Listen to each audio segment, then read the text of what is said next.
30 years of music, 30 years of feeding the human spirit. Join us as we celebrate 30 years of the Waterfront Blues Fest with your host, Ken Boddy, brought to you by GMC Buick of Beaverton. One of the great performances is Little Milton at the 1994 Waterfront Blues Festival. You're on your way up now, baby.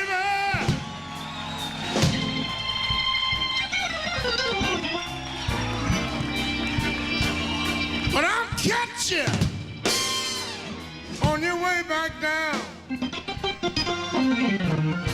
Do you hear me? I said you're on your way up now, baby.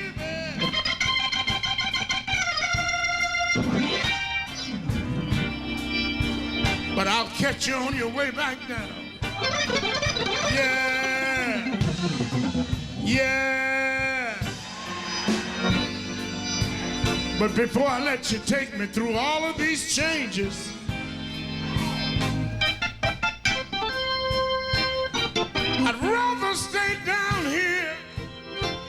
I'm Ken Boddy, and thanks for being with us for this 30th anniversary celebration of the Safeway Waterfront Blues Festival, presented by First Tech. And we'll show you more of some of the great performances from over the years.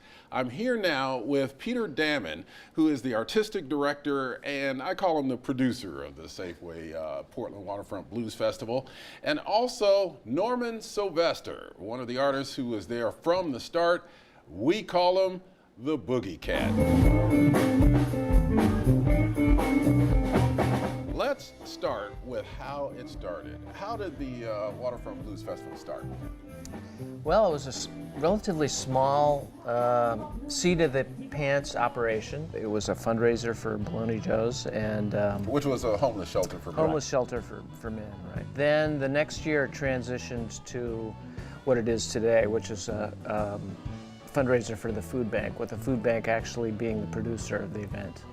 Now, it was actually called something different that first year, right? First year was the Rose City Blues Festival. John Lee Hooker was the headliner, and all local bands were the artists. It was a beautiful, beautiful setting. And right. what was the stage at the time? Flatbed truck. A flatbed truck. No shade. No shade. I was there too. Yeah. What does it mean to be the host of such an event that's become as big as it's been over the 30 years? Everybody who's played those stages over the years, the big acts from all over the world who come to play this stage, they look out at the crowd and at the river and Mount Hood and they go, man, this is an amazing, amazing scene. And especially when they understand the context with helping the food bank and the hungry. I mean, we've raised $10 million over the years for hunger relief, which is amazing. There's no event anywhere in the world that is this big that is run by a food bank in this way. It's really a total anomaly in the festival business. Now, baby, don't forget, mama, that you're mine, all mine. Started in 1987. Right. And for you, Norman, being a local musician, what does it mean for you to be a part of the Blues Festival and to be a part of the community as well? Well, basically, to be a part of the beginning of the Blues Festival was really huge for me because it came out of Delmark Goldfarb's mission of starting a blues society. He was teaching a blues history class at Cascade, PCC, and the Rose City came out of that. The CBA, the Rose City Blues Festival. When you look at the connection with the food bank, tell me how that started and what it's meant for both the food bank and the Blues Festival. The decision was made that in order for this event to really work, it needed to be solidly connected to a social service kind of cause of some sort, and the food bank was, for a lot of different reasons, was the natural partner. And it's been an amazing partnership over all these years. I mean, it's enabled us to grow as a festival, and as the festival has grown, the food bank has grown. There's been this parallel growth path for both of us. Any memories of the festival over the 30 years that really have stuck with you over that time? Mostly hanging out with guys like Pop Staple. I done nobody wrong, but I'm treated so bad. Isaac Hayes. Didn't get any better than that, man. You know, those are memories that just stick to my soul. Well, that Isaac Hayes performance was significant because that was shortly before he passed. That was one of his last performances before he passed on. So that had a lot of meaning, didn't it? It did, it did. When Shaft first came out back in the day, I was all over that Wawa leg on that. Sure. You know, I played that song 3 times a night. My leg was sore the next day from playing Shaft. What does it mean for the local artists to be able to interact with them? What the festival has made clear to everybody in the audience and on the stage is that the Portland scene, right from the beginning days of the early days of this festival, has had this world-class, world-caliber cast of musical characters. Wandering through the streets, crying. I mean, Paul DeLay, Curtis Salgado, Norman, Lloyd Jones, Linda Hornbuckle. I mean, those guys, and Janice, those guys were the equal of anybody that we brought in. Anybody. One thing about the musician community here, they're dedicated, they're professional, they're a community-oriented group, and there's just great musicians here. They mentioned Paul DeLay. Paul DeLay died in 2007, but among the great performances that you'll see tonight is this performance from 1995 and Paul DeLay. Now, if your lover has left you, at least you know you're not alone.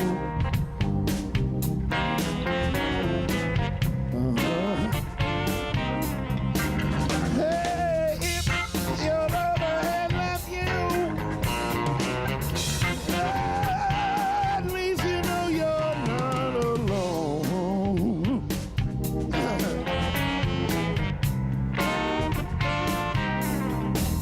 'Cause there's a million others just like you with the same old sad situation going on.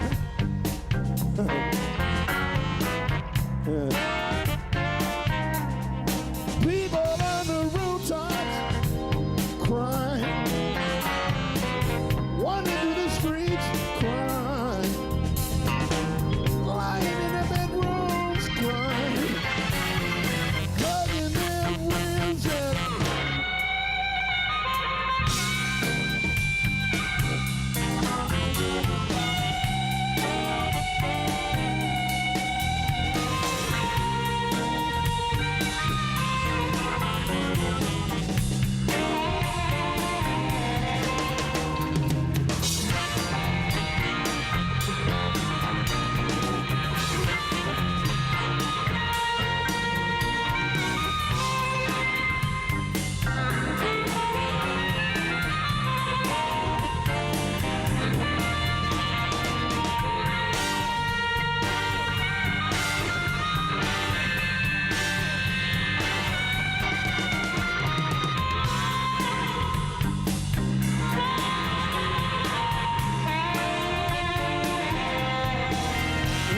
a cool God in heaven, laughing and looking down, made people fall in love just to watch him run around. One loves one, and one loves another. You can't find two people in love with each other. It's emotion made of tears and sorrow that filled the sea.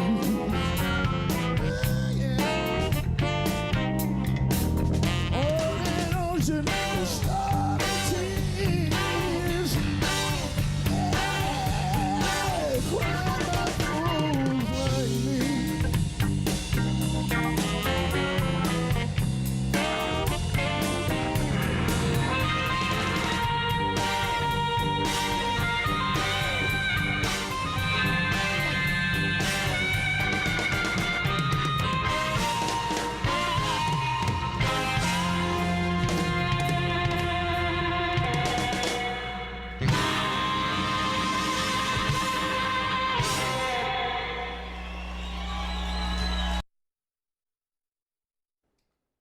Well, as you've heard, the Safeway Waterfront Blues Festival has been about more than the music. It's been about feeding the hungry in our community.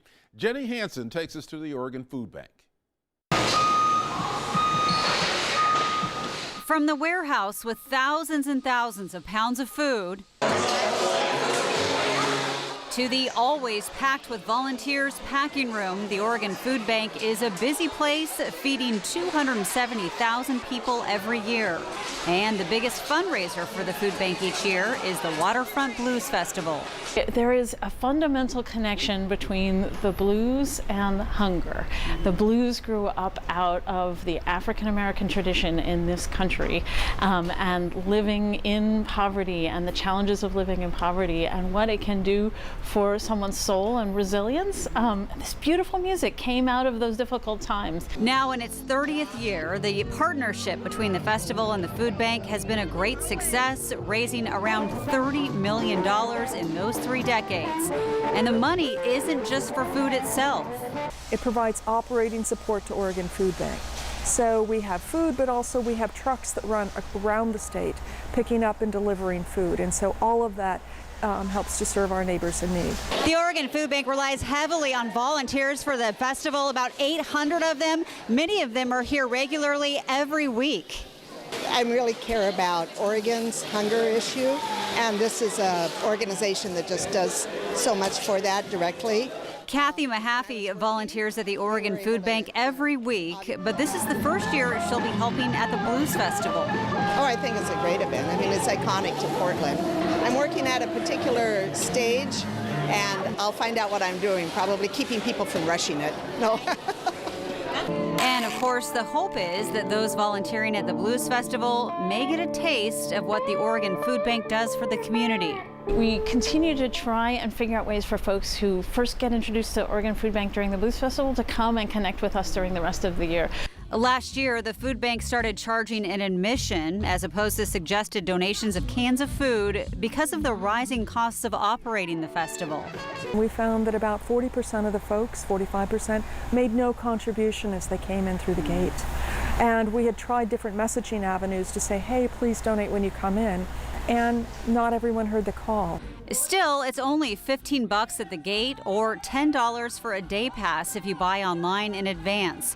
A major deal for a festival featuring 4 stages and more than 120 musical acts over 5 days. Jenny Hansen, KOIN 6 News. Well, from the beginning, local artists, including Curtis Salgado, have helped make the Blues Festival what it is today. Check out this performance from 1996 with Curtis Salgado and Terry Robb.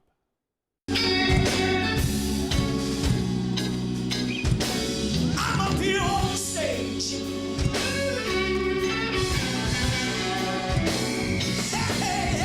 Singing the blues. You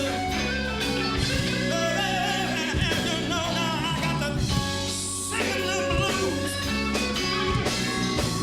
I'm singing the blues with my badass band.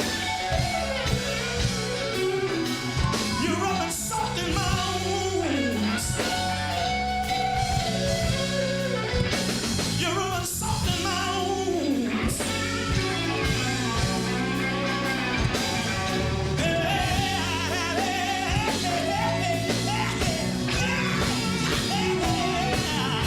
You're rubbing salt in my wounds. You know you hurt me, woman, you hurt me. You know you hurt me now, yeah. But I still love you, woman.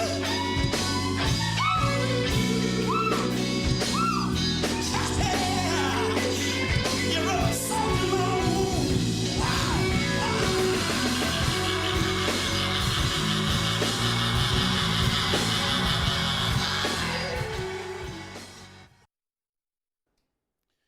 Women play a big part in helping the food bank and the Waterfront Blues Festival. Check out these women in blues. I sing because I'm free.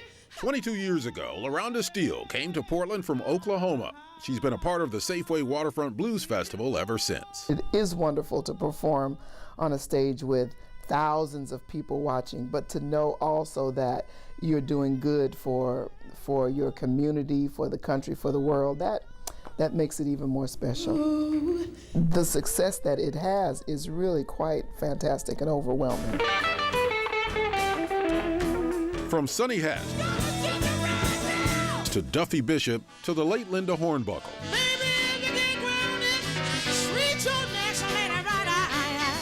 Women have played a critical role in the festival's success. I think that it is essential to the blues, the female voice. If it were to be unheard, the blues would be incomplete, as far as I'm concerned. I wanna know. There's a real camaraderie among the women in blues in Portland. Steele says she felt it when she went through breast cancer treatment not too long ago.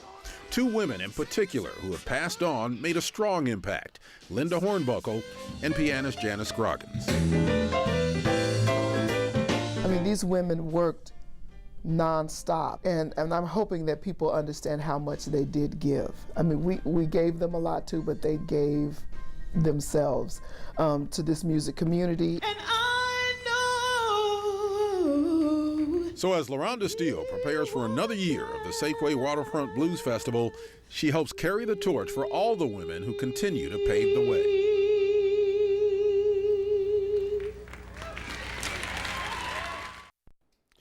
Linda Hornbuckle and Janice Scroggins, definitely two of the greatest. We lost them too soon, and there are others who we've lost over the past year or so.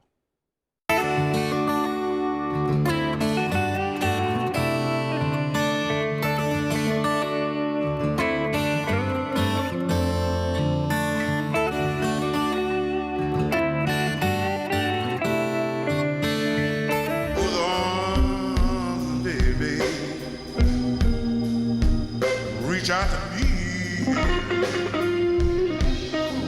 I've got to move on. Yes, I've got to move on. I'm a superhero. I keep on fighting. There's no way I'm leaving without trying.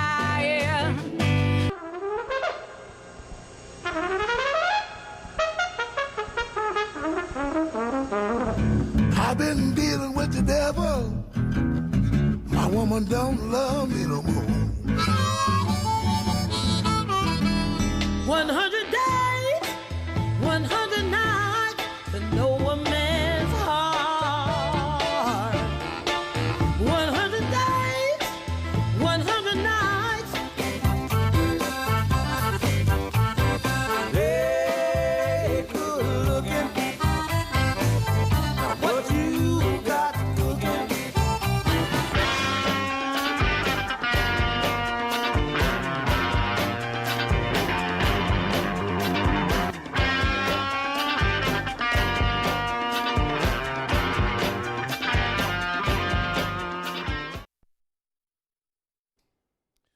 The Waterfront Blues Festival has always attracted the best musicians from the Northwest and from all over the world.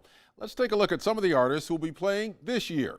Friday, June 30th is opening day, and the headliner is Chris Isaak. You can also catch blues legend Elvin Bishop, 2017 Grammy winner Fantastic Negrito, and Cedric Burnside, one of the best blues drummers around.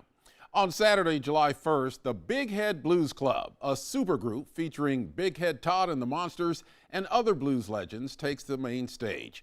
Also performing on Saturday, Eric Gales, who some call the second coming of Jimi Hendrix, and rising star Chris Stone Kingfish Ingram, who's playing his third blues festival this year, even though he's only 18 years old. On Sunday, get your funk on with Pimps of Joy Time and Corey Henry. And don't miss King Louie's Blues Review, featuring some of the Northwest's finest musicians, led by Louis Payne, who's being inducted into the Oregon Music Hall of Fame this year. And Grammy-winning soul singer Joss Stone headlines the show, and blues legend Booker T plays with the Booker T Stax Review. On Tuesday, rock and blues legends Can Heat will close out the festival, and March 4th, Portland's one-of-a-kind funk, rock, and jazz marching band. And don't forget the big 4th of July fireworks show. Well, we've taken you back to some of the greatest blues festival performances over its 30 years. And here's another as we leave you, the Chambers Brothers from 1994.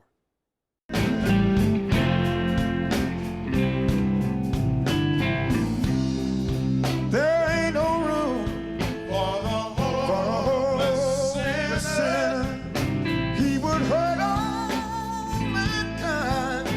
just to save his own. Believe me now.